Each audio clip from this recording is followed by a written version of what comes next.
Effective communication, एक अच्छे से कम्युनिकेट करना आपकी $100 की डील को $1000 की डील के अंदर बहुत इजीली कन्वर्ट कर सकता है। एक $5 पर आवर वाली डील को $200 पर आवर वाली डील के अंदर कन्वर्ट किया था। मैं इंशाल्लाह आपको वो भी डिटेल में समझाऊंगा मैंने कैसे किया था। साथ में इस वीडियो के अंदर मैं आप लोगों को डिटेल में समझाने जा रहा हूं कि आप अपनी कम्युनिकेशन को कैसे इंप्रूव कर सकते हैं। कुछ प्रो लेवल की टिप्स दूंगा जो आपके फ्रीलांसिंग करियर में आपको बहुत इंशाल्लाह हेल्प आउट करेंगे। अस्सलाम वालेकुम, तो कैसे हैं आप लोग। Welcome back to my YouTube channel. This is Mohammad Jawad Nawaz. सबसे पहले वीडियो में कोई बहुत ही प्रो लेवल टिप्स की तरफ या मुख्तलिफ और एग्जांपल्स की तरफ जाने से पहले मैं एक चीज़ आप लोगों को क्रिस्टल क्लियर कर देना चाहता हूँ कि इफ़ेक्टिवली कम्युनिकेट, अच्छे से कम्युनिकेट सिर्फ वही बंदा कर सकता है जिसके पास उस फील्ड का नॉलेज हो। तो अगर आप ये समझते हैं कि आपके पास कोई स्किल भी नहीं है, कोई इतना खास नॉलेज भी नहीं है, अपनी स्किल के ऊपर इतनी अच्छी आपकी महारत हासिल नहीं है, अबूर हासिल नहीं है, और आप अच्छे से कम्युनिकेट करके ज़्यादा डॉलर्स की डील कर लेंगे, तो ऐसा नहीं होने वाला। उसकी सबसे बड़ी रीज़न ये है कि कॉन्फिडेंटली वही बंदा अच्छे से कम्युनिकेट कर सकता है जिसको पता है कि जो मैं बोल रहा हूँ वो मैं कर भी सकता हूँ। तो इस चीज़ को आपने जहन में रखना है, क्योंकि लंबी लंबी हमने क्लाइंट्स के आगे नहीं छोड़नी। हमने उसको स्ट्रेट फॉरवर्ड बताना है, जो उसकी प्रॉब्लम है आपने उसको बताना है प्रॉब्लम सॉल्व कैसे करनी है। तो सबसे पहले हमें जो एक चीज़ डिस्कस करने की ज़रूरत है, समझने की ज़रूरत है, वो ये कि जो क्लाइंट वर्ड है वो एग्जिस्ट कैसे कर सकता है। क्लाइंट बेसिकली एग्जिस्ट ऐसे करता है कि कोई एक बंदा है, उसको एक सर्टेन प्रॉब्लम आई है और वो उस प्रॉब्लम का सोल्यूशन ढूंढ रहा है। तो वो कहता है कि यार मैं अपनी कंट्री के अंदर कहाँ से जगह जगह पे जाके बंदा ढूंढूं, क्यों ना ये फ्रीलांसिंग वेबसाइट्स है, मैं इनके ऊपर पोस्ट लगाता हूँ या जाके लोगों को ढूंढता हूँ जो ये मेरा मसला हल कर सके आराम से, थोड़े पैसों के अंदर वो मेरा मसला अच्छे से, दूर बैठे हुए मुझे किसी को अप्रोच भी नहीं करनी पड़ेगी और घर में बैठे बैठे मसला सॉल्व हो जाएगा। आसान लफ्जों में ये है। तो क्लाइंट बेसिकली जो आता है वो कोई एक प्रॉब्लम, कोई एक मसला सॉल्व करवाने आता है। अब मैं आपको एक बहुत बड़ी पहले मिसाल लूंगा, फिर आगे समझाऊंगा कि इस मिसाल का मतलब क्या है, इससे मैं रिजल्ट्स क्या निकालना चाहता हूँ। एक बंदा है आपकी मिसाल के तौर पे प्लम्बिंग की शॉप है। प्लम्बिंग की शॉप पे एक बंदा आया है और आप उसको कहते हो, उसने अभी हाय हेलो की और आप उसके बाद ना उसने आपने उसकी प्रॉब्लम सुनी ना कुछ और, आप उसको कहते हो हाँ भाई हो जाएगा हो जाएगा, मुझे सिर्फ ऐसा करो ₹1000 दे दो आपका काम हो जाएगा। अब जब तक उस बंदे का आप मसला सही से सुनोगे नहीं, समझोगे नहीं, उसको सोल्यूशन नहीं बताओगे, तो आप इस पोजीशन में नहीं होगे कि आप उससे ₹1000 डिमांड कर सको, मांग सको। तो सबसे पहली जो इसके अंदर चीज़ होती है, जब भी आपकी फिजिकल शॉप में भी कस्टमर आता है, अस्सलाम वालेकुम कैसे हैं आप, खैरियत से हैं, उसे अच्छे से ग्रीट करते हैं, उससे मिलते हैं। तो सबसे पहली कंडीशन ये होती है कि जब आपके पास क्लाइंट आता है आप उसको अच्छे से ग्रीट करो। ग्रीट यही होता है, अब ये नहीं कहना कि और चच साहब की हाल चाल है, आपने उसको कहना है, जब वो हाय का मैसेज आया उसका कहना है hi how are you doing today. आपने उससे पूछना है कि आप क्या हाल चाल है आपके, उसके बाद नीचे करना है या I have gone through the query you have posted. अब वो आपसे कोई क्यूरी पूछता है या आपसे कोई भी जो आपसे बात पूछता है, आपने उसकी बात का जवाब देना है कि हाँ भाई जो तुमने बात किया वो मेरी समझ में आ गई है, तो आप इसकी थोड़ी सी फर्दर मेरे से डिटेल शेयर कर सकते हैं। कहने का मकसद ये है कि आपने शुरू में ग्रीटिंग्स लाजमी करनी है। ग्रीटिंग्स करने का ये एक एथिकल तरीका होता है, आप किसी बंदे के पास भी जाते हो उसे ग्रीटिंग्स लाजमी करते हो। हमारे यहाँ ये है कि सिर्फ हाय आया है तो हाय के बाद आपने बस दौड़ लगा दी है कि इसके अंदर मैं ये करूँगा, मैं वो करूँगा, 10 साल का एक्सपीरियंस, 9 साल का एक्सपीरियंस, 3 साल का एक्सपीरियंस, मैंने ये किया, मैंने वो किया। ग्रीटिंग्स लाजमी करो, बहुत ज़्यादा पॉजिटिव इंप्रेशन डालता है। आपने ग्रीटिंग्स करनी है सबसे पहले। और जो इसमें फिर जो मैंने पिछले एग्जांपल भी आपको वो प्लम्बिंग वाली दे के समझाई कि सबसे पहले ग्रीटिंग करने के बाद आपने क्लाइंट की प्रॉब्लम को समझना है। आप क्लाइंट से बार बार सवाल करो, उसको मजबूर करो कि वो इन डेप्थ जाए कि उसको कितनी प्रॉब्लम है, किस इंटेंसिटी की प्रॉब्लम उसको फेस करने को मिल रही है। मिसाल के तौर पर जो बड़ी प्रॉब्लम्स होती हैं उसको बहुत ज़्यादा भाई साहब हो रहा है कि मैं किसी तरह जल्दी से जल्दी ये किसी तरह प्रॉब्लम को रिजॉल्व करवा लूँ, तो ऐसे बंदे हाई प्राइसेस पे इजीली मान जाते हैं। और कुछ ऐसी प्रॉब्लम्स होती हैं कि उनके बगैर भी उनका गुजारा हो रहा होता है, तो उनको फिर आप देख के कोई और प्राइस देते हो, क्योंकि ज़्यादा प्राइस दोगे तो वो कहेगा यार मेरा तो पहले ही गुजारा हो रहा है, तो मुझे इतनी ज़्यादा हाई प्राइस पे करने की क्या ज़रूरत है, तो वो आपसे काम नहीं करवाएगा। तो सबसे पहले उसकी प्रॉब्लम को समझो, उसे बार बार सवाल करो, इस चीज़ की अपनी खुद की अंडरस्टैंडिंग डेवलप करो कि प्रॉब्लम है क्या और इस प्रॉब्लम के बगैर इस बंदे का काम चल रहा है या नहीं चल रहा, इस चीज़ को डिसाइड करो। अब जब आपने उससे प्रॉब्लम समझ लिया है, तो सबसे बड़ी पहले एक और मैं आप लोगों को बात बताता चलूँ, ये चीज़ हो जाती है, जो भी बंदा प्रॉब्लम अपनी सॉल्व करवाने आता है, कोई काम करवाने आता है, वो बंदा कभी इस मूड में नहीं होता कि मैं 15-20 लोगों के बार बार इंटरव्यू करता जाऊँ और यूँ करो। ये बहुत बड़ी बड़ी कोई कंपनीज हों, उन्होंने 3-4 HR रखे हों, हायरिंग मैनेजर्स रखे हों, तो उन बंदों के पास तो बेला टाइम होता है, वो कर लेते हैं। ज़्यादातर केसेस में 95% केसेस में अगले चाहते होते हैं कि हमें बस जल्दी से बंदा मिले, हम लोग काम करवा लें। अब जिस बंदे का आपने इतना ज़्यादा टाइम कंज्यूम किया है, उसकी आपने पूरी प्रॉब्लम अंडरस्टैंड किया, उससे बार बार गपशप लगाई है, उससे पूछा है कि तुम्हारी प्रॉब्लम क्या है, अच्छा ये क्या हुआ था, क्या आपको कॉन्सिक्वेंसेस फेस करना, मतलब डिटेल में आपने उससे डिस्कस कर लिया, उसका टाइम कंज्यूम कर लिया है। अब उसको आपने बताना है कि ये प्रॉब्लम मैं इस तरह से सॉल्व करूंगा। मतलब ये कि पहले आपने प्रॉब्लम उसकी अंडरस्टैंड की, उसके बाद उसको एक ओवरऑल ओवरव्यू सा दिया कि मैं ये एक्स वाई जी करूंगा। मिसाल के तौर पे वो कहता है कि मेरी जो वेबसाइट है उसकी ट्रैफिक नहीं आ रही, ये हो रहा है वो हो रहा है। आप कहो कि यार उसकी ऑन पेज एसईओ का भी मसला हो सकता है, ऑफ पेज भी हो सकता है, आपकी मैंने देखा है वेबसाइट के अंदर बैकलिंक्स भी नहीं लगे हुए, ठीक है। दो तीन चीज़ें ना उसको ऐसे बता दो कि मुझे लगता है कि इन इन चीज़ों को हम लोग जब सॉल्व करेंगे तब मैं आपको गारंटी देता हूँ कि इंशाल्लाह आपकी वेबसाइट की ऑर्गेनिक ट्रैफिक आहिस्ता आहिस्ता बढ़ने लग जाएगी। अब आपने उसकी प्रॉब्लम भी सुनी, आपने उसको सोल्यूशन भी बता दिया। अब जो वो बंदा इतना टाइम स्पेंड कर चुका है, वो आपको अपनी प्रॉब्लम बता चुका है, घंटा उसने लगाया आपको समझाने में, फिर आपने उसको इतनी एक्सप्लेनेशन दी, उसको बताया हम इस तरह रिजॉल्व करेंगे चीज़ों को। बीच में पैसों की बात नहीं करनी, ये सिर्फ प्रॉब्लम बताने की और सॉल्विंग की बात हो रही है, बीच में पैसों की बात नहीं होनी चाहिए। अब वो बंदा जो इतना टाइम लगा चुका है, वो इतना कॉन्फिडेंट हो गया कि यार जो मुझे एग्जैक्ट चीज़ चाहिए वो इस बंदे को समझ आ गई है। अब जो मैं मेरा जो काम है वो ये बंदा कॉन्फिडेंटली इजीली कर सकता है, मेरी प्रॉब्लम का सलूशन इस बंदे के पास कॉन्फिडेंटली वो समझेगा कि है। अब ये वो टाइम आता है कि जब प्राइसिंग की बात आती है, तो इसमें जो सबसे बड़ी आप लोग गलती ये करते हैं, बहुत सारे लोग करते हैं, वो सिंगल प्राइस दे देते हैं। सिंगल प्राइस से मुराद ये है कि आप उसको कह देते हो कि मिसाल के तौर पे आप कोई भी प्रॉब्लम सॉल्व कर रहे थे, आप कहते हो कि मैं आपको एसईओ करके दे दूंगा, $100 की एसईओ करके दे दूंगा। $100 में एसईओ में मैं एक्स वाई जी चीज़ें जो सा ये ऑन पेज या ऑफ पेज एसईओ आप कहते हो कि मैं, या बैकलिंक $100 के आपको लगा के दे दूंगा। अब आपने उसको सिर्फ एक प्राइसिंग दिया है। आपने किसी को भी अपनी सर्विसेज हाई प्राइसिंग में सेल आउट करानी है तो उसको 3 से 4 पैकेजेस दे, उसको लग्जरी शो कराए। आप देखना जितनी भी बड़ी बड़ी सब्सक्रिप्शन कंपनीज हैं आपको हमेशा मुख्तलिफ प्राइसिंग दिखाएंगे, और आपकी हमेशा दिल में कोशिश होगी कि काश मेरे पास थोड़े से भी पैसे एडजस्ट हो जाए, मैं प्रीमियम पैकेज खरीदूं। आपकी भी साइकोलॉजी ऐसी होनी चाहिए। आप जब क्लाइंट को पता लग गया कि मेरे बंदा प्रॉब्लम सॉल्व करके देगा, आपने उसको बताया भी कि मैं ऐसे ऐसे प्रॉब्लम सॉल्व करूंगा। अब मैं आपको एग्जांपल लेकर समझाता हूं कि आप उसको कहो कि यार देखो, मैं बैकलिंक्स जो तुम्हारी एसईओ का मसला है ना वेबसाइट की, मैं एग्जांपल सिर्फ एक ही दे रहा हूँ, सारी हर एक स्किल की अलग अलग एग्जांपल नहीं दे सकता। अब आप उसको कहो कि यार तुम्हारी वेबसाइट की ऑर्गेनिक रैंकिंग का और इस चीज़ का मसला है ना, तो इसके अंदर बैकलिंक्स का भी इशू हो सकता है, इसकी on page of page SEO का भी हो सकता है। बैकलिंक से भी ऑल्दो आपका काम काफ़ी हद तक चल जाएगा, लेकिन ये सारी चीज़ें आपस में इंटरकनेक्टेड होती हैं। अगर आप ये सारा काम करोगे तो आपको ज़्यादा अच्छे रिजल्ट्स मिलेंगे। ये एक दो लाइनें लिख के ये वाला मैसेज आपने सेंड नहीं करना, उसके नीचे आपने स्पेस शिफ्ट एंटर दबा के निचली लाइन में लिखना है, here are the few packages I recommend you, कि ये कुछ ऐसे पैकेजेस हैं जो मैं आपको रिकमेंड करूंगा। उन 3 पैकेजेस के अंदर आपने पहला पैकेज बड़े ही बेसिक से शुरू करना है, जिसमें आपने बताना है मिसाल के तौर पे कि अगर आप नॉर्मल बेसिस पे भी 10 बैकलिंक एक बंदे को $50 में लगा के देते थे, आपने कहना है कि मैं 10 बैकलिंक आपको लगा के दूंगा $50 के अंदर। अगला पैकेज लिखो, पैकेज 2, उसके अंदर लिखो कि मैं आपको ऑन पेज एसईओ भी करके दूंगा 100%, और साथ में मैं आपको 20 बैकलिंक्स दूंगा। इस पैकेज की प्राइस $150 कर दो। अब वहाँ पे पहले आपका पैकेज $50 पे पड़ा हुआ है, दूसरा $150 पे पड़ा हुआ है। अब हमारी कोशिश ये है कि हमने किसी भी तरह उसको प्रीमियम पैकेज परचेज करवाना है। अब अगला जो पैकेज आप बनाओ उसमें कहो मैं ऑफ पेज एसईओ भी करके दूंगा, ऑन पेज एसईओ भी करके दूंगा, 20 बैकलिंक्स दूंगा, और वो सिर्फ होंगे $180 $190 के अंदर होंगे। ये मैं आपको एग्जांपल्स के तौर पे समझा रहा हूँ। अब जो बिल्कुल बेसिक पैकेज है उसको ये भी समझ आ गया कि जो बेसिक पैकेज है ये खरीदने से उसकी ऐसा प्रॉब्लम सॉल्व नहीं होगी, उसको ज़्यादा अच्छे रिजल्ट चाहिए तो उसको स्टैंडर्ड या प्रीमियम पैकेज पे जाना पड़ेगा।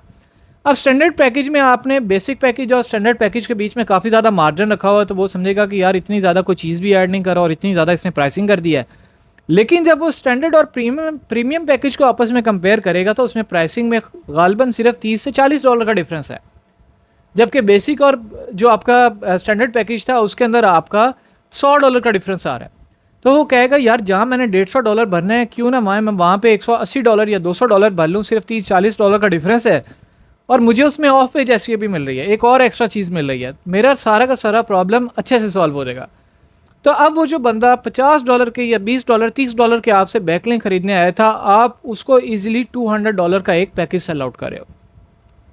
तो होता ये है कि जो पैकेजेस आप ऑफर करते हो उसके अंदर मुख्तलिफ चीज़ें आप एड ऑन करते हो।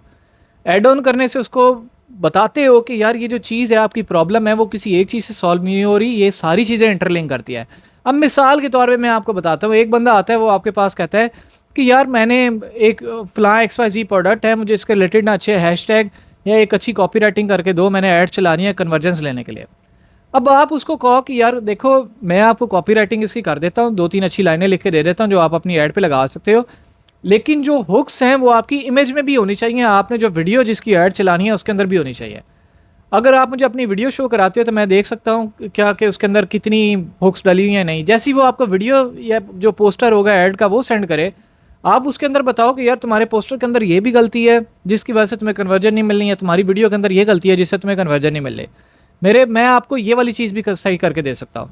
अब वो कॉपी राइटिंग करवाने आया था, अब कॉपी राइटिंग का जो एड्स उसने चलानी थी, उसने आपको प्रॉब्लम बताई कि मैंने ऐड चलानी है, मुझे कॉपी राइटिंग करवानी है।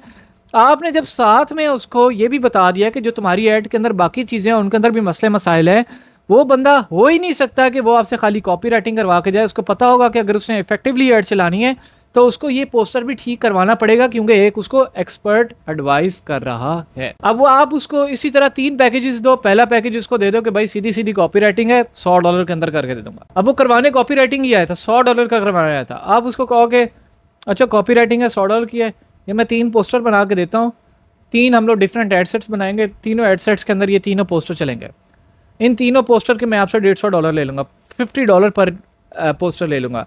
और उसको बताओ कि वीडियो भी अक्सर जहाँ से हम वीडियो एड्स का भी एक्सपीरियंस करेंगे वो भी बहुत अच्छी कन्वर्जेंस करती हैं। आप उसको बता दो नॉर्मली मैं $100 में देता हूँ, लेकिन आप तो बताना कि आपका जो थर्ड पैकेज होगा उसके अंदर प्राइसिंग का थोड़ा सा डिफरेंस रख के उसके अंदर वीडियो भी ऐड कर दो। अब मैं आपको एग्जांपल के तौर पे समझाता हूँ कि आपने कहा था $50 में $100 में कॉपीराइटिंग करके दूंगा, आप लिखो $250 के अंदर मैं आपको 3 पोस्टर्स भी दूंगा, साथ में कॉपीराइटिंग भी करके दूंगा। और $300 में आप लिख दो कि $300 के अंदर मैं आपको फ्री 3 पोस्टर भी डिज़ाइन करके दूंगा, एक छोटी सी वीडियो ऐड भी बना के दूंगा और साथ में आपको कॉपीराइटिंग भी करके दूंगा। अब इस तरह जो बंदा आपसे उसने $100 पे भी निगोशिएट करना था कि मैं $100 नहीं पे कर सकता, मैं $50 में कॉपीराइटिंग करवाऊंगा, वो गालबन आपसे $280-300 का पैकेज लेके जाएगा।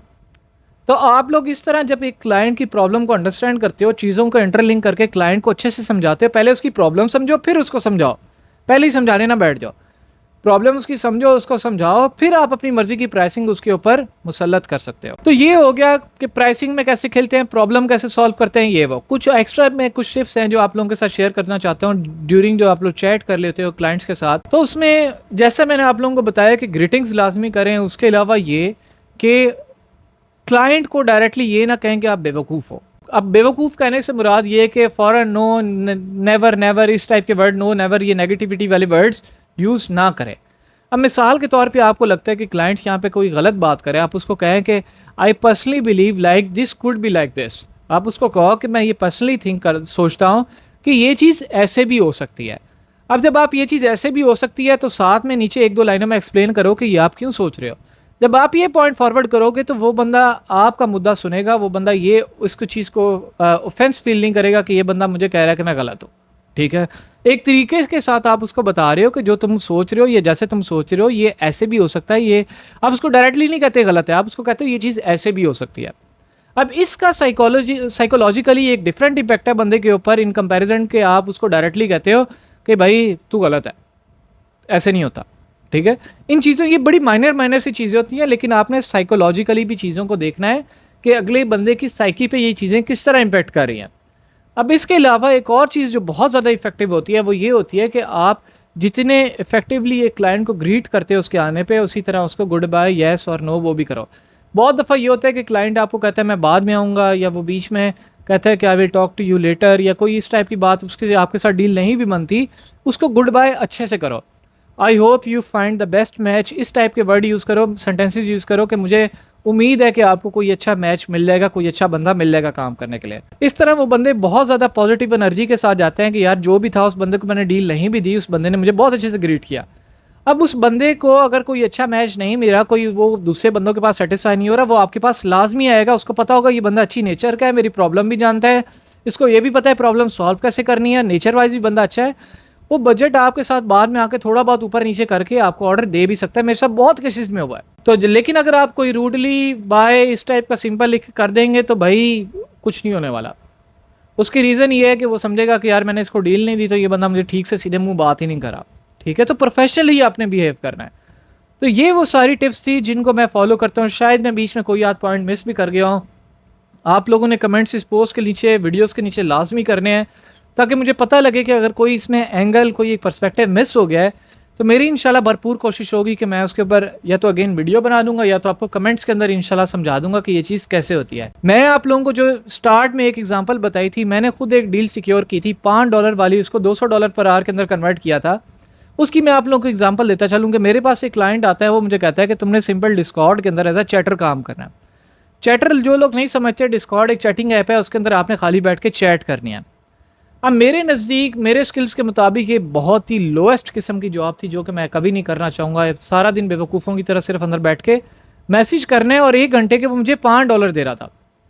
तो मैंने उसको कहा कि यार ठीक है, मैं आपकी जॉब करता हूँ। मैंने उससे कॉन्ट्रैक्ट भी साइन करा लिया। freelancer.com पे मेरे पास क्लाइंट आया था, कॉन्ट्रैक्ट स्टार्ट हो गया। पूरा दिन मैंने एक मैसेज नहीं किया डिस्कॉर्ड के अंदर, कोई किसी किस्म की चैट नहीं की। मैंने ये किया कि उसकी, क्योंकि मुझे मार्केटिंग का बहुत ज़्यादा नॉलेज था, तो मैंने उसकी पूरी वेबसाइट, पूरे प्रोजेक्ट का अच्छे से एनालिसिस किया, थोड़े से बुलेट पॉइंट्स अपने पास बना के रख लिए। 24 घंटे गुजरे, उसका मुझे freelancer.com पे मैसेज आया कि यार तुमने तो एक मैसेज भी नहीं किया, if you are not serious I will instantly cancel the contract and hire someone else. कि अगर भाई तुम सीरियस होकर काम नहीं करना चाहते तो मैं किसी और को हायर कर लेता हूँ और उसको मैं काम दे देता हूँ। अब हुआ ये कि मैंने उसको कहा कि I have something for you which will improve your business and sales and XYZ, do you have 5 minutes for a quick meeting. मैंने सिर्फ उसको ये कहा कि 5 मिनट है तुम्हारे पास क्विक मीटिंग के लिए, और वो बंदा फ़ौरन से अग्री हो गया कि अच्छा मेरे पास जल्दी से आ जाओ, लिंक भेजो और मेरे साथ मीटिंग कर लो। मैंने मीटिंग की, उसके अंदर मैंने उसको बताया कि मैं ऑल्दो $5 पर आवर में इजीली चैट कर सकता था, मेरे ही पैसे बनने थे, मुझे कोई इसमें इशू नहीं था। लेकिन ये कि चैट करने का फ़ायदा ही नहीं है कि जब तुम्हारा प्रोजेक्ट ही इतनी अच्छी डायरेक्शन में नहीं जा रहा, उसके अंदर ये मसले हैं। मैंने उसको 4-5 प्रॉब्लम बताई, तो उसका अगला सवाल था कि बेसिकली फर्स्ट नेम ही वहाँ पे पुकारा जाता है, तो वो कहते हैं Mohammad do you have time this weekend, या ओवरऑल तुम्हारे पास दिन के अंदर कितना टाइम होता है। तो मुझे समझ आ गई कि ये बंदा मेरे से कुछ ज़्यादा एक्सपेक्ट कर रहा है। तो वो कहता है कि मैं तुम्हें एज अ चैटर की बजाय मैं तुम्हें as a marketing advisor hire करना चाहता हूँ। डेली के मैं तुम्हारे 2 से 3 घंटे लूँगा, तो तुम मुझे बताओ तुम्हारी प्राइसिंग क्या होगी। मैंने उसको कहा कि मैं $400 लेता हूँ घंटे का, जानबूझ के बढ़ा के कहा। $400 से वो निगोशिएट करता हुआ $200 पे आया। $200 घंटा पे मेरी उसके साथ हायरिंग हो गई। अब हायरिंग होगी, मेरा डेली बेसिस पे काम ही होता था कि मैंने सिर्फ उसकी प्रोजेक्ट पे ओवरऑल, शाम को मैंने बैठना होता था तकरीबन 7-1 बजे, शाम को मैंने बैठना, उसकी ओवरऑल थोड़ी सी प्रोजेक्ट की स्टडी करनी कि आज के दिन इनके प्रोजेक्ट में क्या क्या इन्होंने चेंजिंग की है, प्रोग्रेस कैसी रही है, वो स्टडी करनी मैंने उसको। और डेली का मेरा तकरीबन $400-600 मैं उससे ले जाता था। कभी मेरे 1.5 घंटा लग रहा है, कभी मेरा 2 घंटा लगा रहा हूँ, कभी 3 घंटे लगा रहा हूँ। सिर्फ उसको कंसल्टेंसी में मैंने ये बताना होता था, उसके साथ डेली एक ऑडियो भेज देना, कभी मीटिंग कर लेनी, उसके पास टाइम नहीं होता था तो मीटिंग कर लेनी है, ऑडियो भेज देना कि यार ये तुम्हारी प्रोजेक्ट के अंदर ये चीज़ें होने वाली है, तुम्हारे कम्युनिटी मैनेजर्स ने किया है, सोशल मीडिया टीम ने ये किया है, वेब डेवलपर्स की ये गलती है, ओवरऑल हमारी मार्केटिंग के अंदर ये इशू है। उसको मैं सिर्फ पॉइंट्स हाईलाइट कर देता था। तो अब आप देखें कि कितनी लो लेवल की जॉब को मैंने हाई लेवल और हाई पेइंग की जॉब के अंदर कन्वर्ट किया, सिर्फ एक इफेक्टिव कम्युनिकेशन से, और साथ में ये कि मुझे वो स्किल आता था। तो जो मैंने स्टार्ट में वीडियो में आपके बात की थी कि आपको खाली इफेक्टिव कम्युनिकेशन से कुछ नहीं होगा, आपको वो चीज़ आनी भी चाहिए। तो होपफुली आप लोगों को ये वीडियो अच्छी लगी होगी, समझ में आ गई होगी। अगर आप लोगों के मज़ीद कोई सवालात है तो कमेंट बॉक्स में ज़रूर बताइएगा। इसी तरह मुझे दीजिए इजाज़त, अपना ख्याल रखिएगा। अल्लाह हाफ़िज़।